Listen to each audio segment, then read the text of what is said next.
Good morning, everyone. Let's continue our discussion on critical thinking. Last time, we discussed the definition of logic. We say it's the philosophical study of systematic thinking and argumentation, meaning it's one of the branches of philosophy, but what makes it different from other philosophical studies is that it focused on systematic thinking and argumentation. It came from the Greek term logos, which means reason. Hence, we can say it's a study of human reasoning. As to the direct object of studying logic, we say it's arguments. Okay? So it's the audible or tangible manifestation of reasoning or thinking. But for definition, an argument is a system of claims or a system of statements, one of which is meant to be supported by other claims. So to be called an argument, there are two requisites.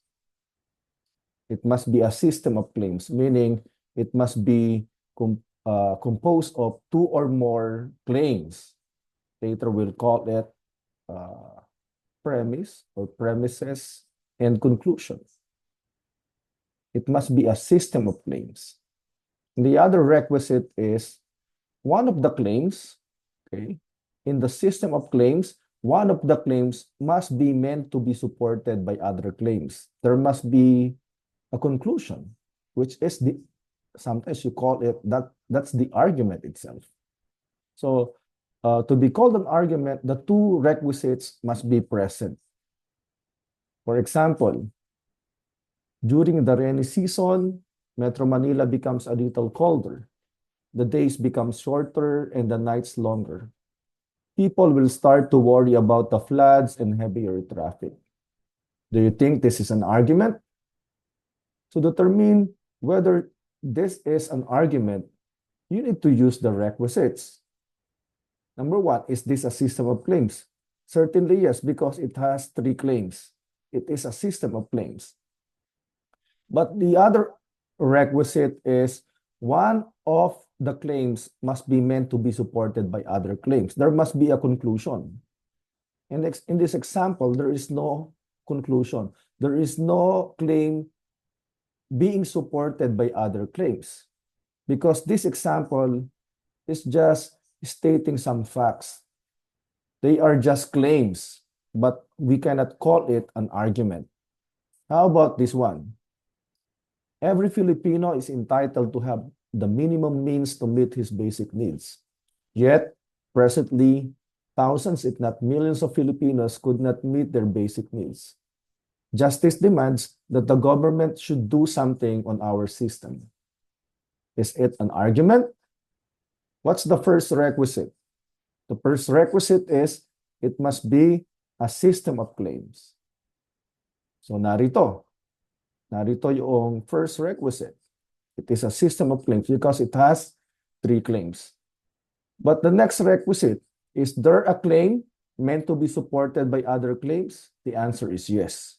What is that? The third claim. Because it says, every Filipino is entitled to have the minimum means to meet his basic needs. Dapat daw yung mga Filipino nami-meet yung basic needs. Pero hindi yan nangyayari. Second claim. Therefore, dapat may gawin ng gobyerno. So this is now an example of an argument because it falls under the definition. It is a system of claims, one of which is meant to be supported by other claims. Take note that there are short and long arguments. For example, the girl is very beautiful, so she is attractive. It is a system of claims because it is composed of two claims. And one of the claims is meant to be supported by other claims, which is the second claim. Ano? She is attractive. We also find a conclusion indicator in the second claim, the word so. Okay, as mentioned in our reading material, there are inference indicators, conclusion indicators, premise indicators. In this example, we have two claims. Actually, there is a hidden claim in this example. So the hidden claim here is that if you are beautiful, then you are attractive. Okay. So there is also a claim meant to be supported by other claims. But the point of this slide is that it is possible to have short arguments. And there are also long arguments, not only composed of three claims, like your thought pieces. Okay. In your thought pieces, it involves so many claims, but you are trying to argue one thing, or your editorial, or your thesis, or your term paper. These are long arguments. Now let's discuss the basic structure of an argument. We say all arguments are composed of two parts and a single process. When we say two parts of an argument, the premises, or the premise, and the conclusion. And there's also a hidden part of the argument. We say hidden because it's not visible in the argument itself, because it is a mental process. It exists in the mind. So what is a conclusion? The conclusion is the claim that is meant to be supported by other claims. Again, there are several conclusion indicators. Okay? Like therefore, hence, so, consequently, ergo, it follows that. These are words or praise that indicates conclusion. But there are instances that the writer or the debater, for example, or a lawyer, will not use conclusion indicator. So the key here is the conclusion is the claim meant to be supported by other claims we call premises, no? Okay. The other part of an argument is the premise. We say the premise is the claim that is used as supporting reason for the conclusion. It is the warrant or the backup of the premise. Some of a premise indicator, let's say but, and, yet, and so on. Okay? Tingnan doon sa reading material yung lista ng premise indicator. But the key to understand the premise, it is the supporting reason for the conclusion. For example, all men are rational animals. Socrates is a man. Hence, Socrates is a rational animal. Okay? So what is the conclusion in this example? The third claim. We see here the conclusion indicator, hence. And that claim is the one being supported by other claims.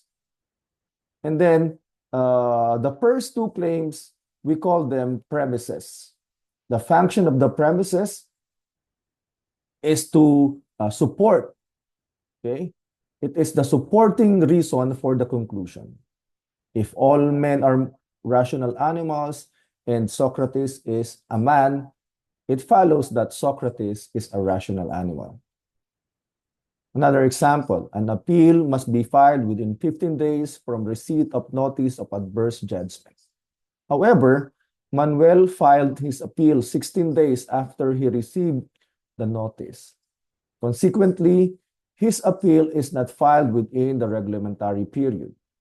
Again, this is an argument because it is a system of claims, and then one of the claims is meant to be supported by other claims. There is a conclusion. We find here a conclusion indicator, which is the word consequently. Okay? And then the first two claims or propositions, we call them premises.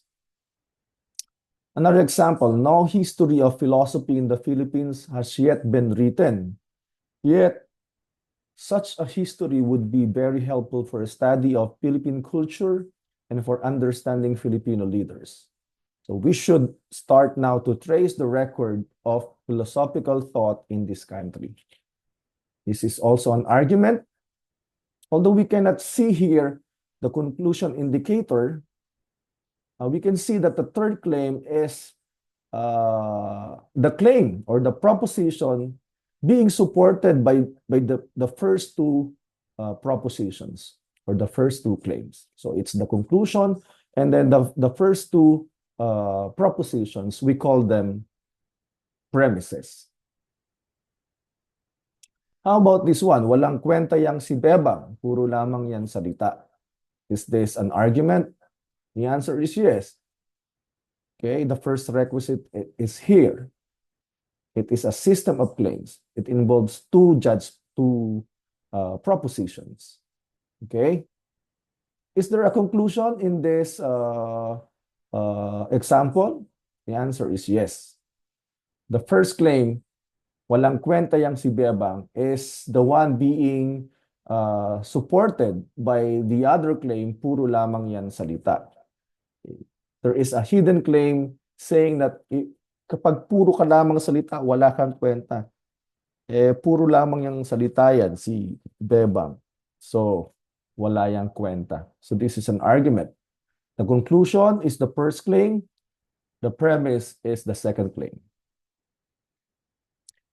The other aspect of the argument is what we call inference. As we have mentioned, unlike the conclusion and the premise, the inference is not a visible part of an argument because it is a mental process. It is a mental operation.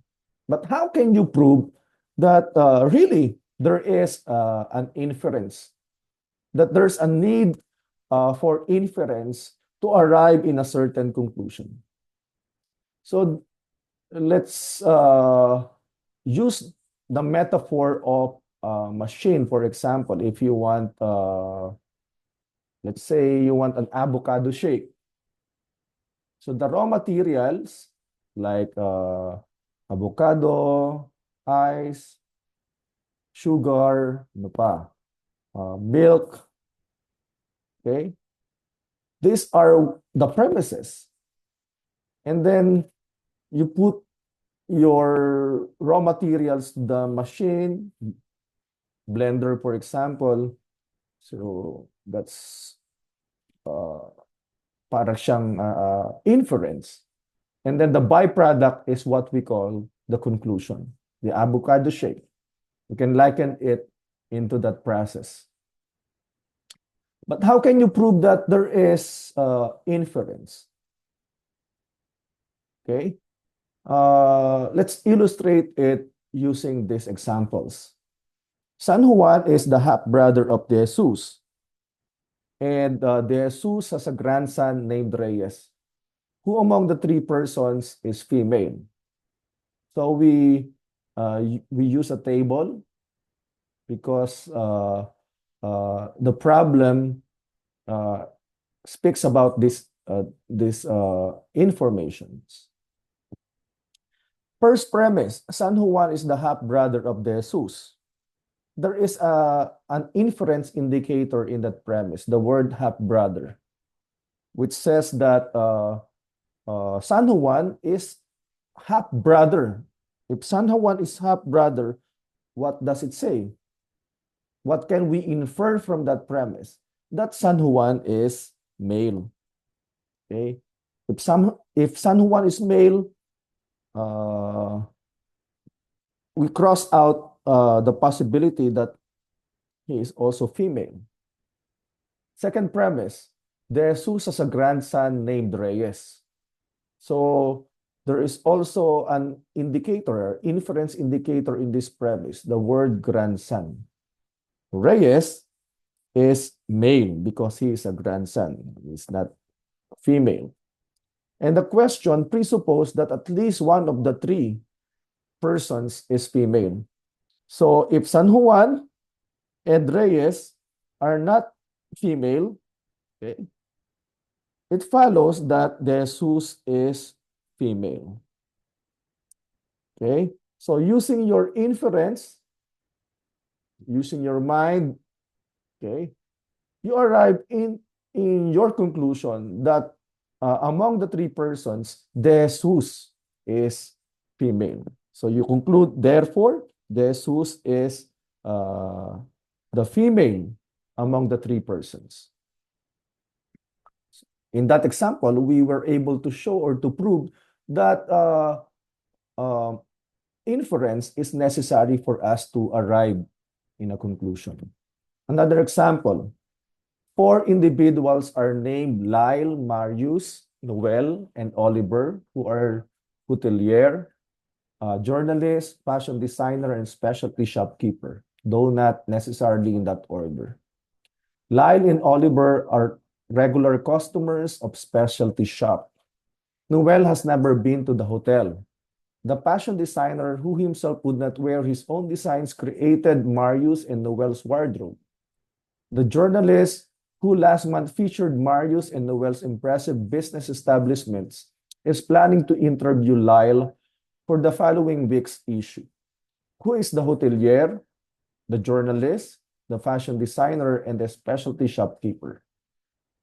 Okay, the first premise speaks about this. So the information that we can get from the first premise is that there are persons, Lyle, Marius, Noel, and Oliver.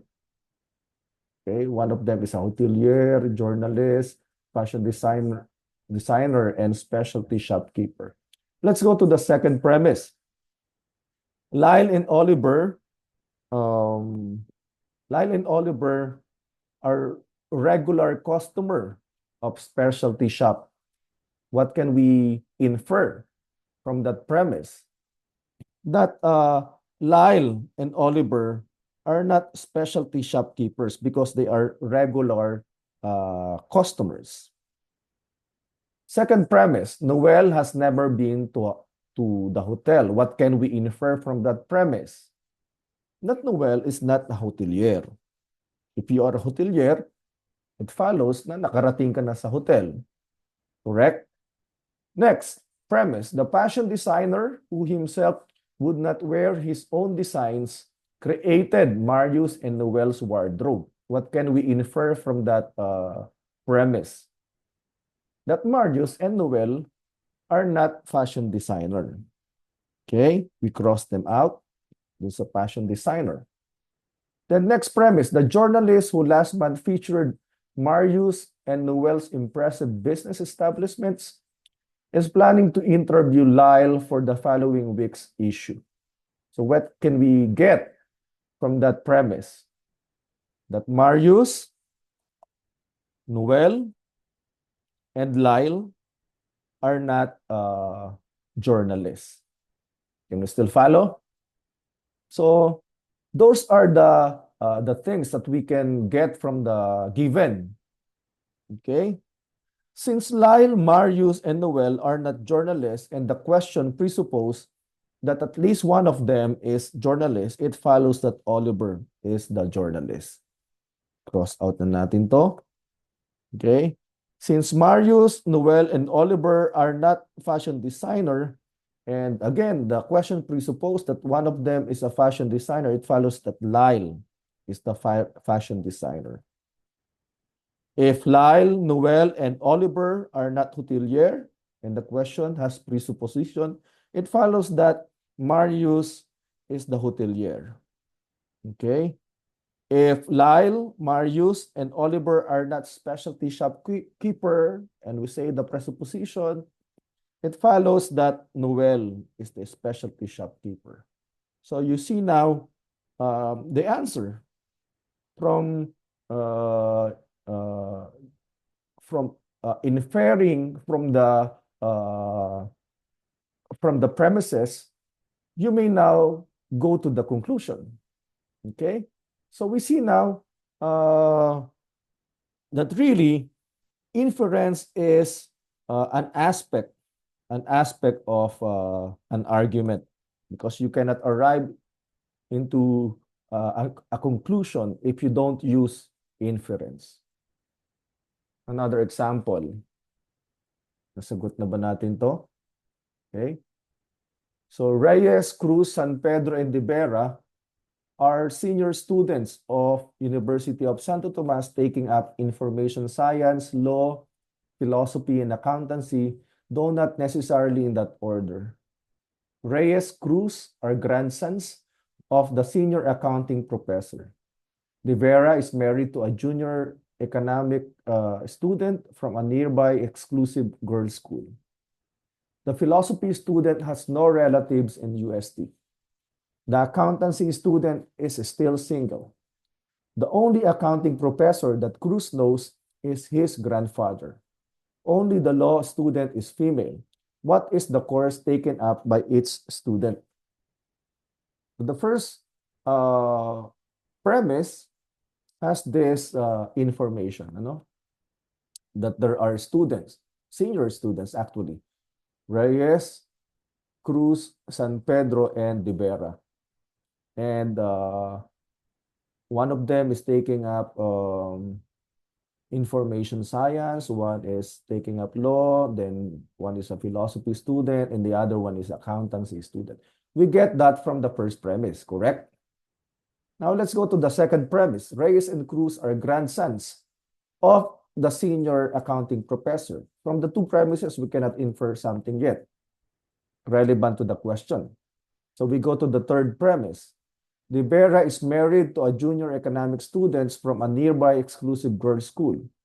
Wala pa rin tayong may infer dyan na related doon sa tanong. So we go to the fourth premise. The philosophy student has no relatives in UST. Now we can get something from that in relation to the second premise. It means Reyes and Cruz, who's that? Philosophy student, Philosophy student has no relatives in UST.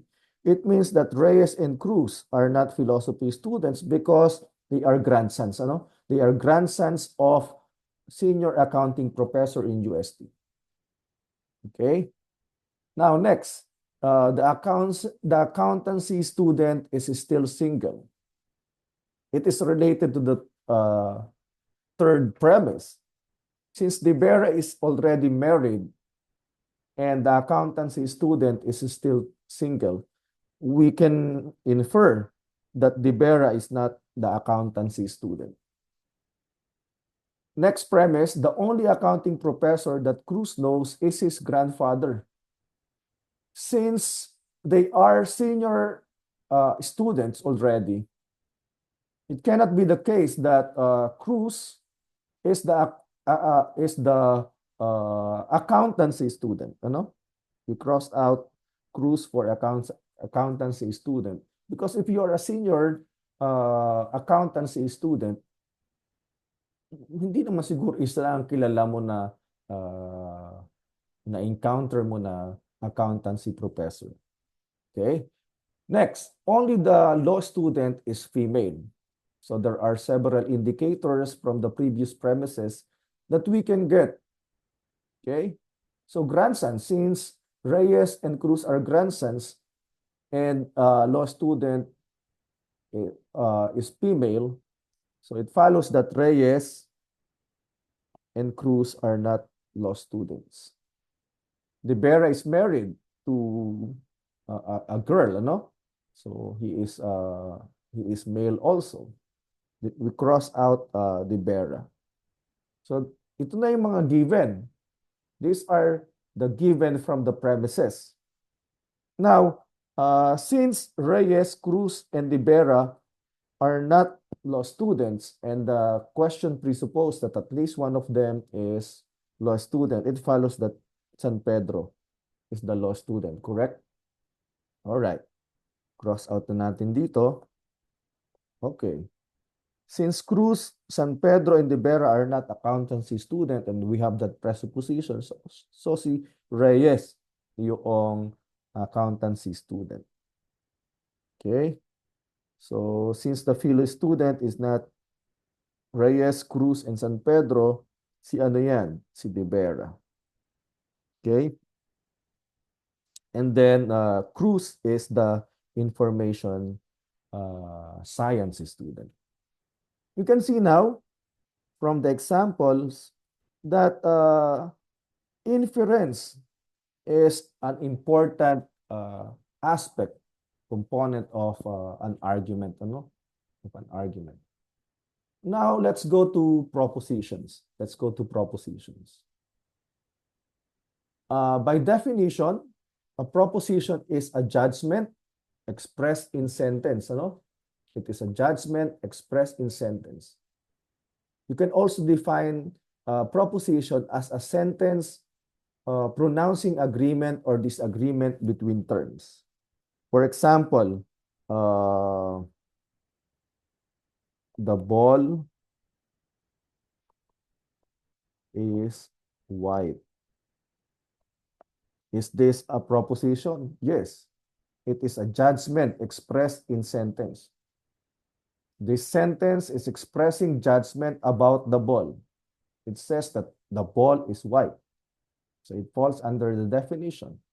Also, it is a sentence pronouncing agreement. Okay? In this case, agreement. The copula is expressing agreement. Ano? Agreement. The ball is white. So it is a proposition. It is a proposition. In short, a proposition is a statement or a claim about a certain subject matter. We evaluate the truth value of a claim or proposition. Based on our discussion last meeting, we say there is a basic distinction between truth, validity, and cogency. We don't evaluate the validity of a claim. Okay? We evaluate the validity of an argument, but we don't evaluate the validity of a claim. Okay? So, in evaluating a claim, we evaluate the truth and falsehood. And the basis of truth and falsehood is reality. Let's say your proposition is the ball is white, but in reality, the color of the ball is orange. Then that proposition is false because there is no one-to-one correspondence between your proposition and reality. Okay? Again, we evaluate the truth value of a claim or proposition. Now, in Aristotelian logic, there are two types of proposition. One is categorical proposition. The other one is hypothetical proposition. Let's go first to categorical proposition. Categorical proposition expresses a direct judgment or a direct assertion of the agreement or disagreement of two terms in an absolute manner. The key term in the definition is direct judgment or direct assertion. It has a direct claim about a certain subject matter. Okay? Since it has a direct claim about a certain subject matter, the truth value of that claim is directly known as well, because it doesn't have condition, it doesn't have disjunction, it doesn't have conjunction, and so on. Okay? For example, the student is bright. Is this a categorical proposition? The answer is yes, because this proposition expresses direct judgment about student. It says the student is bright. It included the term, that subject term student, to the category bright. So it is a categorical proposition. The word categorical is synonymous with direct, ano? Okay. Another example, UST is the best team in UAAP. Okay? This is a categorical proposition because it has a direct judgment or direct assertion about UST as the best team in UAAP. So, can we directly know the truth value of that claim? The answer is yes. Check reality. In fact, UST is the best team in UAAP. So, it remains to be seen because hindi pa natin alam kung talagang best team in UAAP ang UST in reality. But that is an example of categorical proposition. Another type of proposition is what we call hypothetical proposition.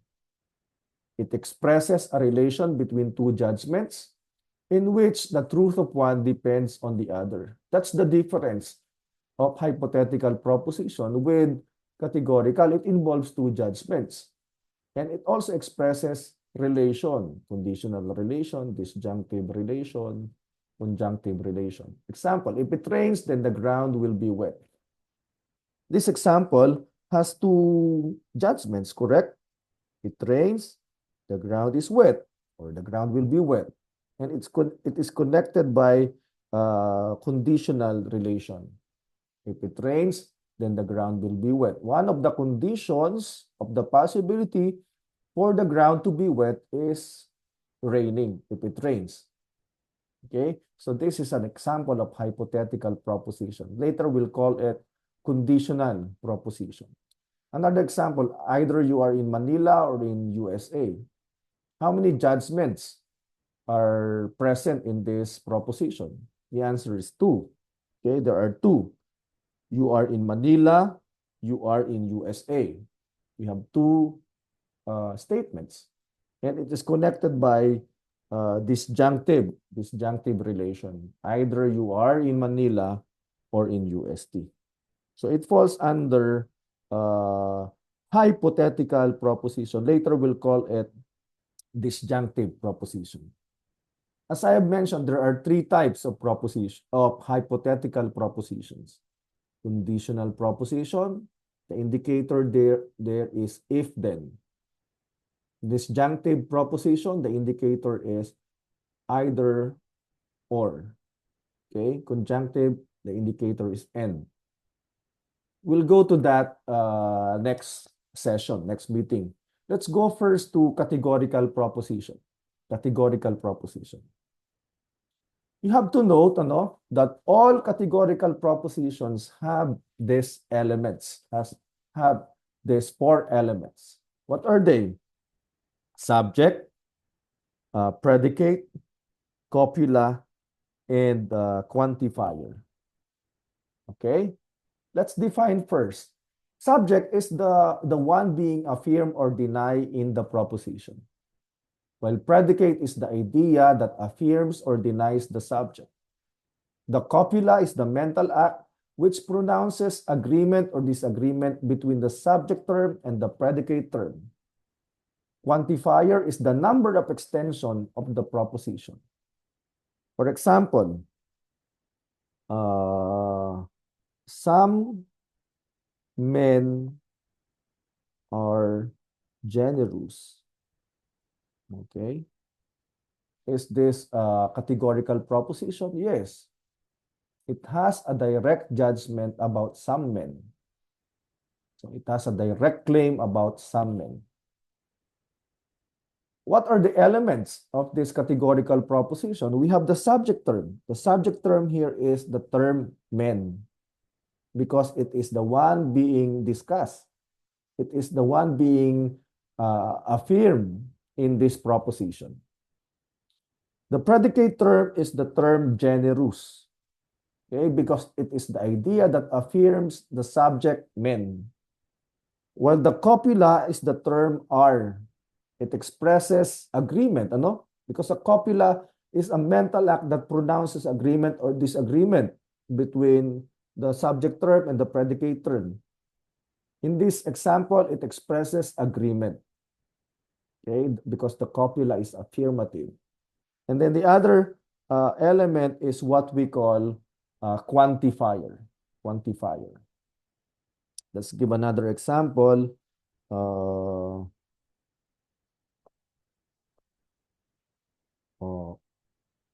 All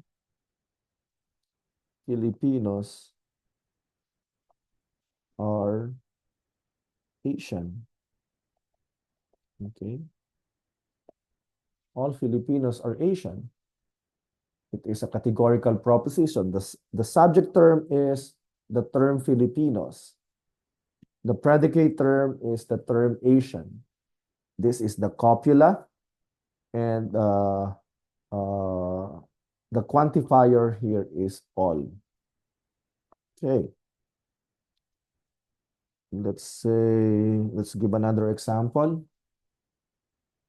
Most priests are good in their homily. Most priests are good in their homily. Okay. The subject term here is the term praise.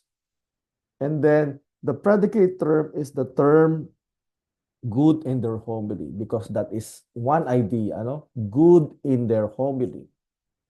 Now, what is the term expressing or pronouncing agreement or disagreement between the subject praise and the predicate good in their homily? The answer is the term are, the word are. Okay? This is an affirmative copula, ano? And then the quantifier is both. Quantifier. Okay? Another example, all men are mortals. We can see here that the subject term is men, the predicate term is mortals, the copula is are, and the quantifier is all.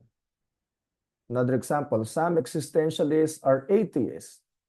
Okay? This is another example of categorical proposition. Can we see the four elements? The four elements of this categorical proposition? Yes. The subject term is existentialist. The predicate term is atheist. The copula is are. And the quantifier is some. Now, take note that the logical form of categorical proposition follows the pattern of subject, copula, predicate. All right? Like all men are mortals. It has subject, copula, predicate. That is the logical form or the logical pattern of categorical proposition. Okay? But sometimes a proposition does not follow a logical pattern. For example, Peter fails. Is the copula expressed in that statement, Peter fails? The answer is no. So don't be confused in saying that the term fails is the copula. It's not the mental act expressing agreement or disagreement, ano? Okay, the copula is there, but it is not expressed. So if such is the case, you need to transform it into logical form for easy logical analysis later if you are when we discuss the arguments. Okay, we are trying to know here the structure or pattern of a proposition, because arguments are composed of propositions. Okay, before we analyze the structure, the correct or logical pattern of an argument, we need to understand first the structure of a claim or a proposition. Okay? We will use this when we discuss arguments. So if you find that proposition is not in logical form, you need to transform it into logical form for easy logical analysis. Another example, Kulas cheated last election. Is the copula expressed in that given? The answer is no. Okay? So you have to transform it into logical form. What is the logical form? Subject, copula, predicate pattern. Okay? Kulas is the one who cheated last election.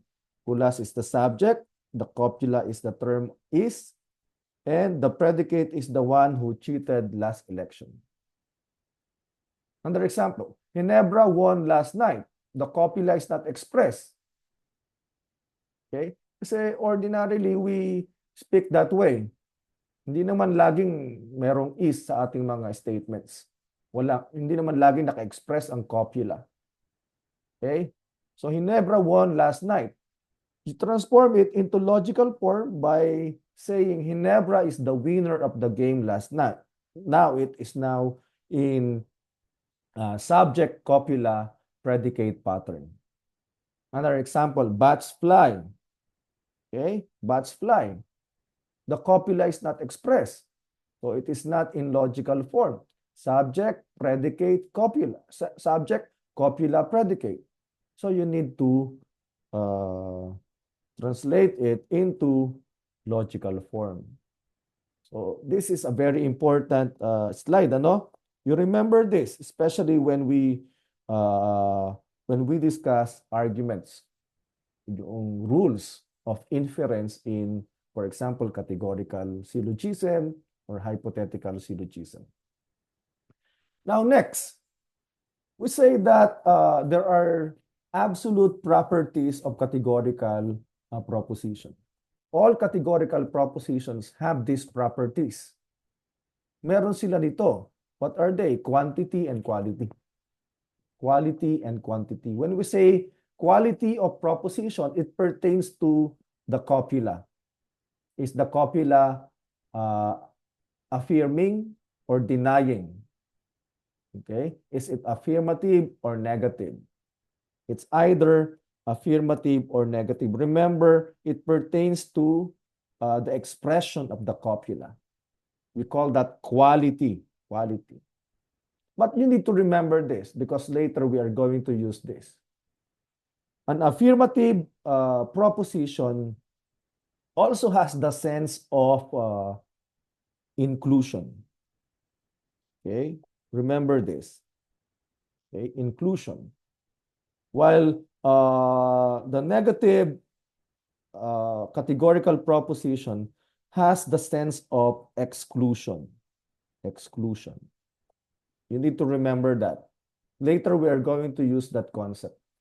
Inclusive pertains to affirmative. For example, all men are mortals. Okay? All men are mortals. All right? Is this a categorical proposition? Yes. What is the quality of the copula? Is this agreement or disagreement? Agreement. It expresses agreement between the predicate term and the subject term. The expression of that is inclusion. You say, all men are included to the category mortals. Nandito yung all men, ano? Okay? Yung men na andyan. Included sila doon sa category na yon. Although not all, the term mortals is not exclusive to the term men, correct? But they are included. Okay? The sense of affirmative copula is inclusion.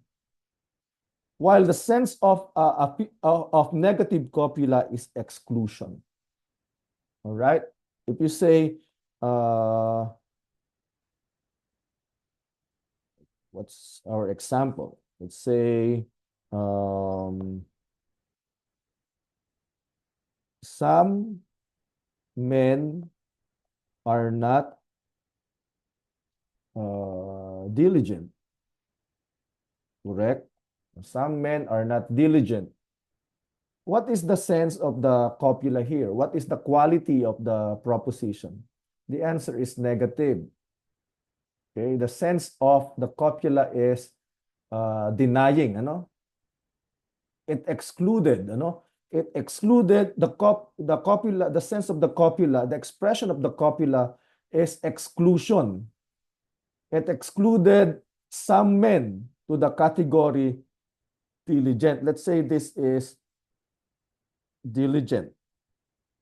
This is the diligent. Yung some men nasa labas. Some men. Okay? Nasa labas sila.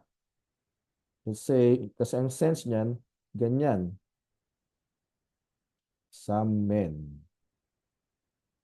are not diligent. Yung some men are diligent nandito. So exclusion, the sense of the word negative is exclusion. Hayaan nyo muna dyan. I-note nyo muna dyan. Later, we are going to use that concept. Okay? But the thing you need to remember here, the two kinds of quality.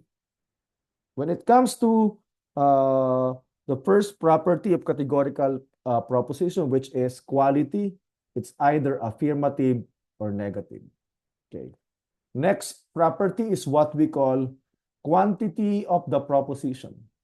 Quantity pertains to the number of extension, correct? The number of extension of a term, or if you want, of the whole proposition.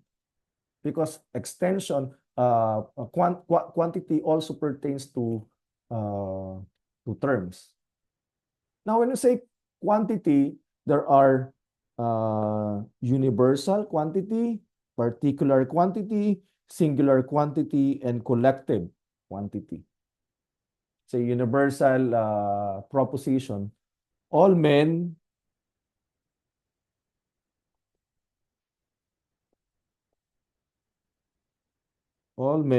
are mortals. Yan. All men are mortals. Or no birds are mammals. Okay? The word no is also a universal quantifier. You have to remember that. But the quality of that is negative because no birds are mammals. That's equivalent to the proposition all birds are not mammals. But we are discussing quantity. Quantity. All, no, every. Okay? So, next is what we call particular. Particular. Some of the quantifiers for particular, some, most, okay, not all. Example, some Thomasians are bar takers. Okay, bar examination takers. So what is the quantity of this proposition? The answer is particular. Some. Kaya not all students are present. Okay? So the quantifier not all, baka maligaw kayo dun sa all. When we say not all, it means some are not. Ano? Some are not. That's the sense of not all. It can be translated into some students are not present. Okay. You said not all students are present because you are sure that some students are not present. So that's the sense of that. Not all falls to particular proposition. Okay.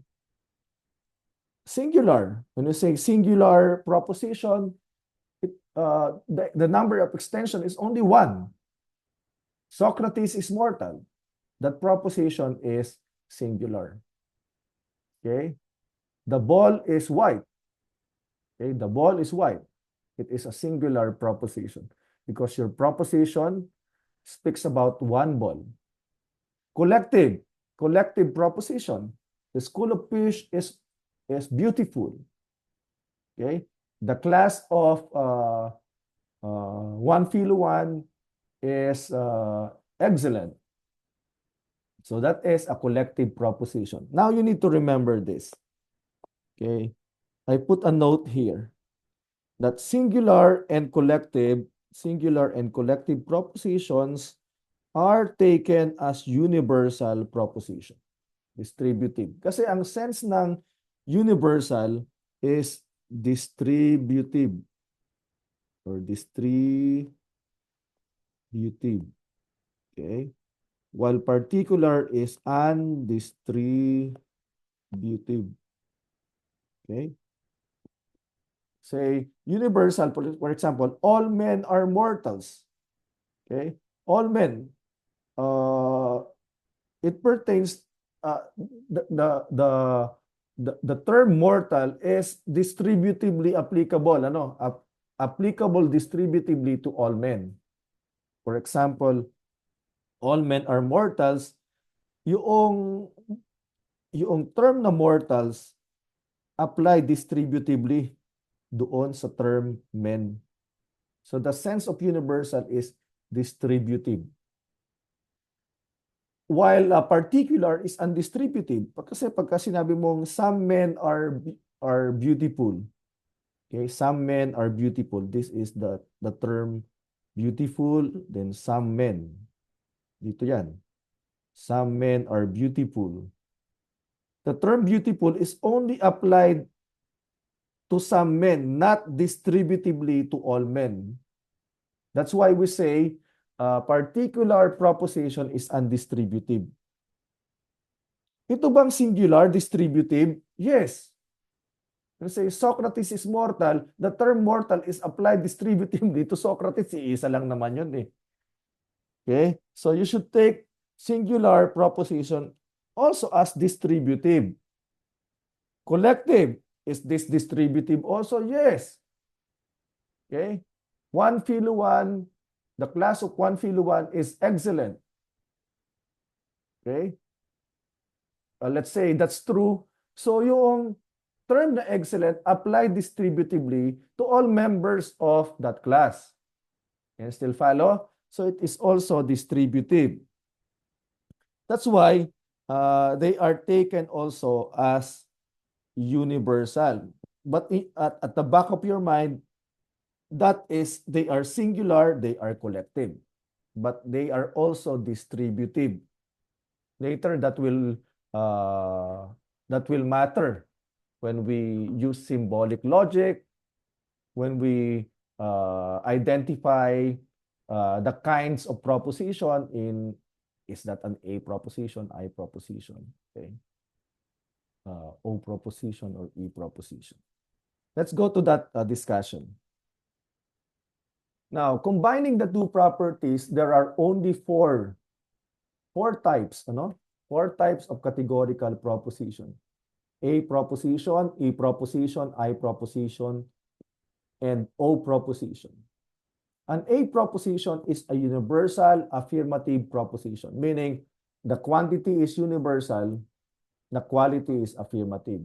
For example, all men are mortals. Okay? All men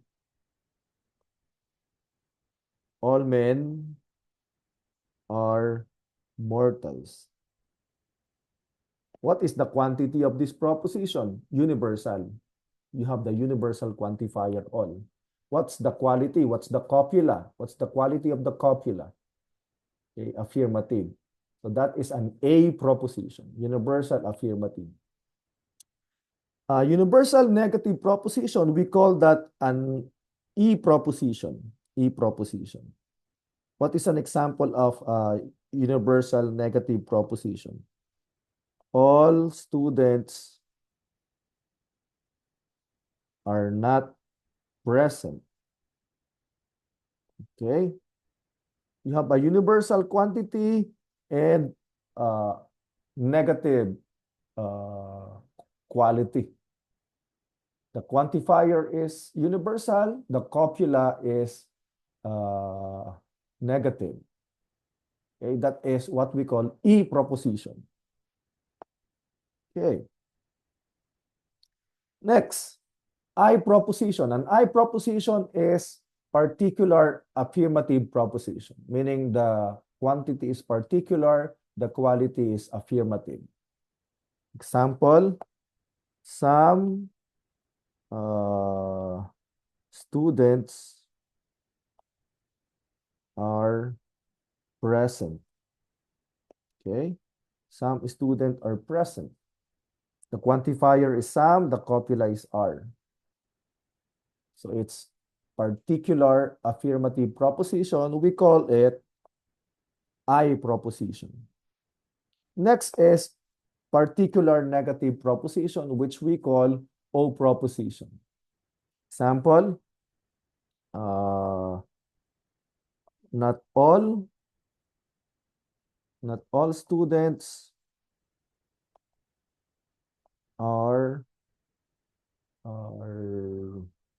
present. No? Not all students are scholars. Okay, not all students are scholars. So what is the quantifier? The quantifier is not all. And then the copula is this. Okay?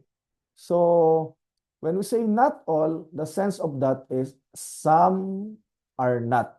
You need to remember that, ano? Inas isulat nyo na yan sa inyong notebook. When we say no, the sense of that is all are not. Pag not all, the sense of that is some are not. Okay? So baka malito kayo dun sa all. Ang sense ng not all, some are not. You say not all students are scholars because you are sure that some are not. You said that because you are sure that some are not scholars. Some students are not scholars. So if such is the case, what type of proposition is that? The answer is O proposition. O proposition. So this will matter when we determine the truth value of a claim. Okay. So let's give some example. All Facebook users are netizens. What type of proposition is that? Okay. The answer is this is an A proposition, correct? You have universal, quantity, and affirmative quality, A proposition. Some books are expensive. This is an I proposition, correct? Because you have particular and affirmative proposition. All angels are not mortals. This is an E proposition because you have universal and negative. Universal negative proposition. E. Some items are not expensive. Okay? This is an O proposition because you have a particular and negative. Particular quantity, negative quality. No birds are mammals. This is an E proposition, correct? Because you have universal quantity and negative quality. Okay, you can say all birds are not mammals. That's the sense of that proposition. So that is an E proposition. Okay, not all students are diligent. This is an O proposition. Okay, particular negative. Some students are not diligent. Okay, that will be relevant when we discuss later the square of oppositions. A, E, I, and O. But that will be for the next session. Okay, take note of this. Today we are just laying down the principles that we can use for evaluating the truth, validity, and cogency. Let's go now to symbols that we use. This will be very important when we discuss the structure of categorical syllogism. So take note of this. The subject is symbolized by capital letter S, no? Capital letter S. Okay, subject. The predicate is symbolized by capital letter P. Kasi may P na hindi capital eh. Small letter P. You still follow? Okay. Capital letter S, capital letter P, subject, predicate. Then the quality is symbolized by positive sign and negative sign. If the quality is affirmative, it is the plus sign, the positive sign. If the quality is negative, then you use the negative sign. Then universal is symbolized by small letter U, and particular is symbolized by small letter P. Again, since singular and collective are taken as distributive. They also use the term U for singular and collective quantity. Okay, take note of that. Okay, so let's give an example. Okay, so all dogs are sentient. Sabi natin ito ay a proposition, ano, but let us write its schema, ano. Let's write its pattern. So the pattern of this, so you have the subject, this is the predicate. Okay, makikinig na maayos dito. It's easy to identify the quantity of the subject because you have the quantifier all dogs. So the subject term is universal subject. The copula is affirmative. Now, how to determine, how to know the quantity of the predicate term? Listen to this. How to know the quantity of the predicate term? You should ask the question. The test is whether the predicate term is exclusive to the subject term. Okay? Is the predicate term sentient, exclusive to all dogs? Can we only use the term sentient to all dogs? The answer is no. If the answer is no, that is just particular. Okay? But because if you put this into Venn diagram, this is the term sentient.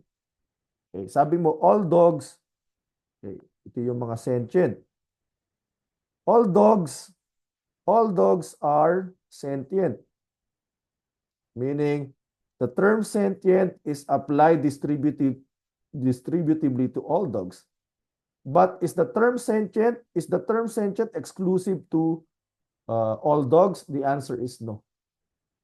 So this predicate term is just particular. Your pattern is SU plus PP. SU plus PP. Okay. Now, next example. Next example. A triangle has three sides. Okay, you say a triangle has three sides. A triangle has three sides. Nasa logical pattern ba yan? Hindi, ano? A triangle is a figure that has three sides. That will be the logical form. A triangle is a figure that has three sides. So what is the quantity of the what is the subject? The subject is triangle. Okay? The predicate term is figure. Sulat na nga natin. A triangle is a figure that has three sides. Okay. So identify the elements. We have here subject, copula, a figure that has three sides. It is what we call predicate. Correct? So what is the quantity of our subject term? A triangle. This is singular, correct? But it is taken as distributive. So you say SU plus a figure that has three sides. Can we only apply this to triangle? Is this term exclusive to triangle? The answer is yes. Meron pa bang pwedeng paggamitan niyang term na yan? Okay? So you have SU plus PU. That is only the case that you have SU plus PU. If the predicate term is the exact definition, ano? If the if the predicate term is the exact definition of the subject term. Okay, a triangle is a figure that has three sides because if you are going to put that into Venn diagram, let's say this is the term, a figure that has three sides. Meron ba bang pwedeng paggamitan yan? Then triangle yun, lahat yun nandun din. Okay. Okay. Kasi pareho sila ng meaning eh. A triangle is a figure that has three sides. You have SU plus PU. SU plus PU. Okay. Hopefully you get it.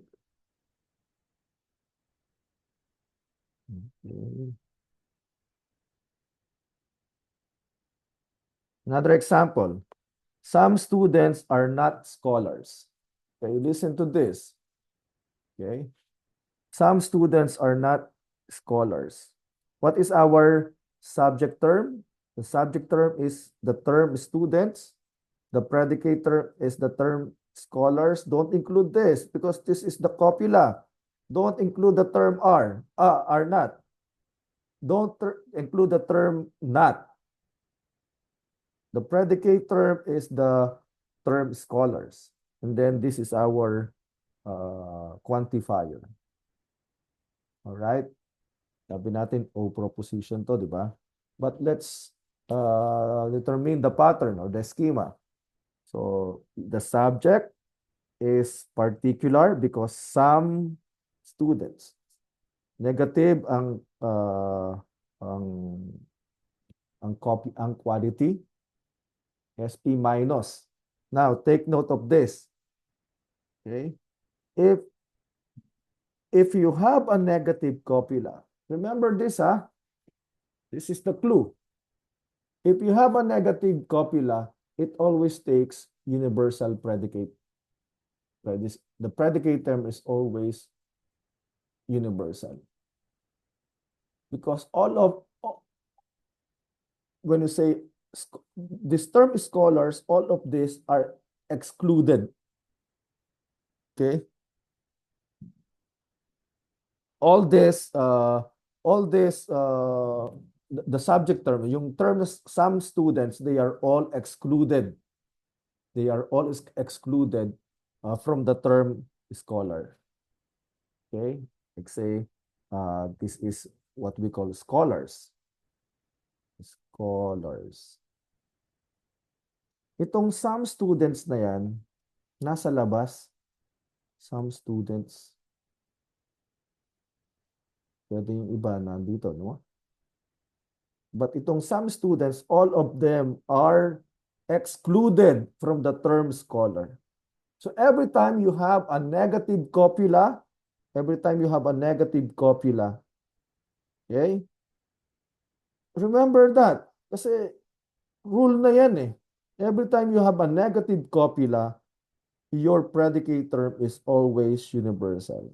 Again, the pattern of this is SP minus PU. Okay? SP minus PU. When we do our exercise, I can determine whether or not you get the idea, no? So we discuss it now, then I'll give exercise and quiz. Yung sa sa example natin kanina. All Facebook users are netizens. This is the subject, correct? This is the predicate. So the symbol for subject is capital letter S. Symbol for predicate is capital letter P. Correct? So what's the quantity of the subject term? The clue is the term all. So you have universal, subject, Facebook users, yan, Facebook users. And then what is the quality of the copula?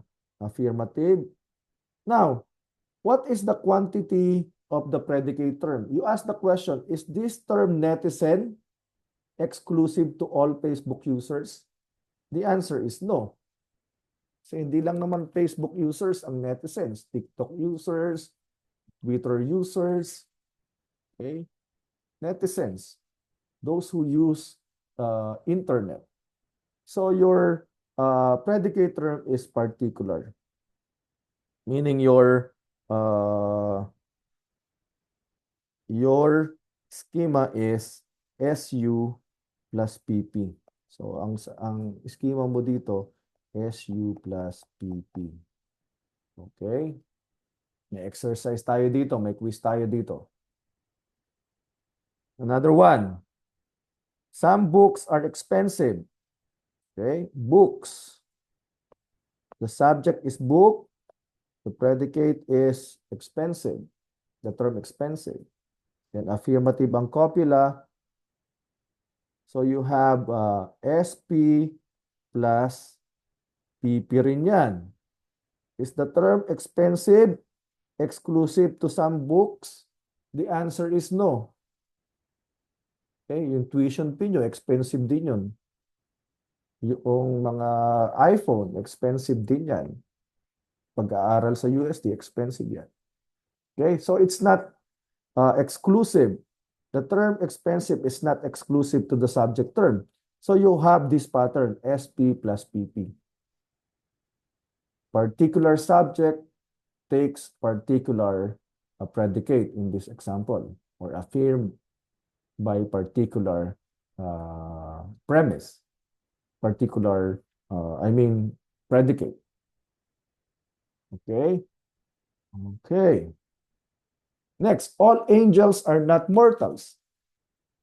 So we say it's an E proposition, ano? So this is the subject, this is the predicate. Okay?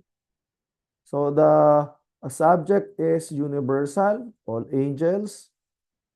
Negative yung copula. Again, what I mentioned a while ago. If you have a negative copula, if the sense of your copula is exclusion, okay, the predicate term is now exclusive. They are all excluded, you know? The all angels, the subject term are all excluded from the term, from the category mortal. So you have SU minus, always take universal predicate, ano? If you have a negative copula. SU minus PU, that's the schema of this proposition. That's the pattern of this proposition. SU minus PU. Okay? SU minus PU yan. SU minus PU. Malalaman ko kung naiintindihan nyo maya-maya pag nagbigay ako sa inyo ng quiz or exercise. Some items are not expensive. What is the schema of this proposition? What is the pattern of this proposition? So this is the this is the subject, this is the predicate. Some items are not expensive. So this is SP minus PU, automatic, ha? Automatic. Some items. So particular subject, then negative yung copula. The predicate term always takes universal quantity if you have a negative copula. Okay? Kasi excluded sila lahat eh. Yung some items excluded sa category na expensive. Next, no birds are mammals. No birds are mammals. So, E proposition yan, ano? Universal subject, negative ang copula.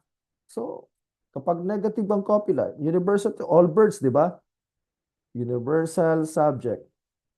Then negative ang copula. What will be the quantity of the predicate? Automatically, universal. Exclusion. Okay? Next.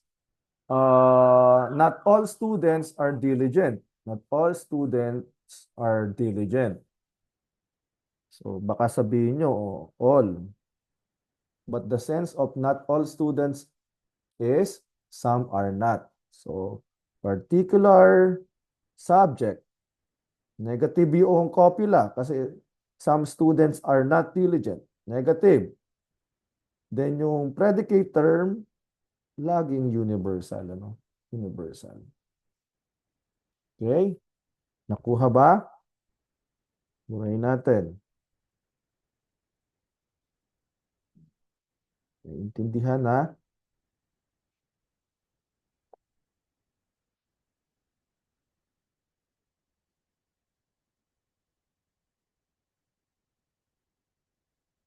Okay.